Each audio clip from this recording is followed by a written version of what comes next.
जमीयत उलेमा-ए-हिंद के अध्यक्ष मौलाना महमूद मदनी ने कहा कि ऐसा कहा जाता है कि भारत में मुस्लिमों का नरसंहार होगा, लेकिन ऐसा कभी नहीं होगा। नमस्कार, मैं हूं प्रियम वदा पांडे और आप देख रहे हैं टेल्स बाय प्रियम। जमीयत उलेमा-ए-हिंद के अध्यक्ष मौलाना महमूद मदनी ने कहा कि विदेशों में ऐसी कहानी बुनी जा रही है कि भारत में मुस्लिमों का नरसंहार होगा, लेकिन मैं कहूंगा कि ऐसा कभी नहीं हो सकता। उन्होंने कहा कि पहलगाम अटैक के बाद ऐसी घटनाएं हो सकती थी, मगर ऐसा कुछ नहीं हुआ। उन्होंने कहा हमारा दुश्मन हमें बांटना चाहता है। न्यूज एजेंसी ANI को दिए इंटरव्यू में मौलाना मदनी ने सरकार की नीतियों की तारीफ की। उन्होंने कहा कि इस सरकार की सुरक्षा नीतियां पिछली सरकार की तुलना में ज्यादा बेहतर हैं।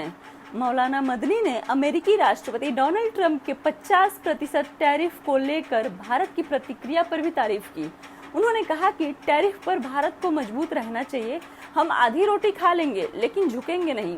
उन्होंने कहा कि टैरिफ को लेकर के प्रधानमंत्री ने जो रुख अपनाया है, हम उसका समर्थन करते हैं। जब पूछा गया कि भारतीय मुस्लिमों के हालात पर विदेशों में जो कुछ कहा जाता है, क्या आपने कभी बताया कि यहाँ ऐसा कुछ नहीं होता, इस पर उन्होंने जवाब देते हुए कहा, बार बार लोग कहते हैं कि यहाँ के हालात ऐसे हो रहे हैं कि मुस्लिमों का नरसंहार होगा। कई मर्तबा मुझसे भी कहा जाता है। मैं इसको मानने को तैयार नहीं हूँ कि ऐसी कोई सिचुएशन यहाँ होगी। उन्होंने कहा पहलगाम में जो हुआ था उसके बाद आराम से हो सकता था, थोड़ा सा तो जरूर होता, लेकिन नहीं हुआ। इसके पीछे सिर्फ और सिर्फ सरकार का कमाल है, मैं उसको खारिज नहीं कर सकता। बड़ा कमाल तो सिविल सोसाइटी का है। उसने समझा कि साजिश क्या है।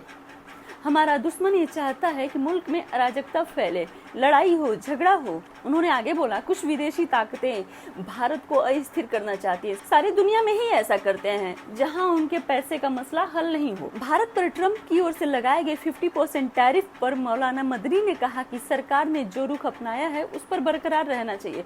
उन्होंने कहा कि एक बात बिल्कुल साफ है कि भारत को स्टैंड करना चाहिए।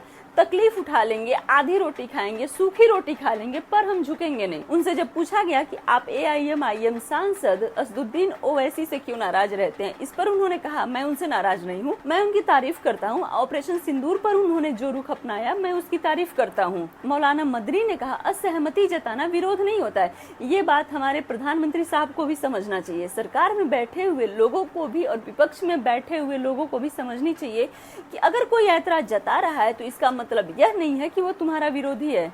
उन्होंने कहा कि मैं ओवैसी साहब का विरोधी नहीं हूँ, लेकिन उनकी बहुत सारी बातों से असहमत हूँ और ये हक तो उन्हें भी होना चाहिए कि वो मेरी किसी भी बात पर प्यार से असहमति जता दें। मनभेद ना हो, मतभेद रखना तो समाज के जिंदा रहने का सबूत होता है।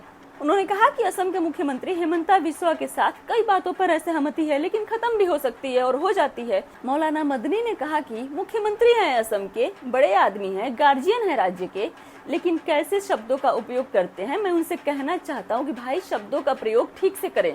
हाँ, हमारे बीच कई सारी असहमतियां हैं, लेकिन जरूरी नहीं है कि वो हमेशा रहें, खत्म भी हो सकती हैं। बहुत सारी बातों पर हमारी असहमतियां खत्म हो सकती हैं। मौलाना मदनी ने RSS प्रमुख मोहन भागवत के उस बयान का भी समर्थन किया जिसमें उन्होंने कहा था कि काशी और मथुरा के लिए राम जन्मभूमि जैसे आंदोलन की जरूरत नहीं है। उन्होंने मुस्लिम संगठनों और RSS के बीच बातचीत का भी समर्थन किया। उन्होंने कहा किंतु परंतु बहुत है, लेकिन बातचीत होनी चाहिए, ये आवश्यक है। अगर आप मौलाना मदनी की बातों से इत्तेफाक रखते हैं तो कमेंट सेक्शन में हमें जरूर बताइएगा। आपके कमेंट का मुझे इंतजार रहेगा। धन्यवाद।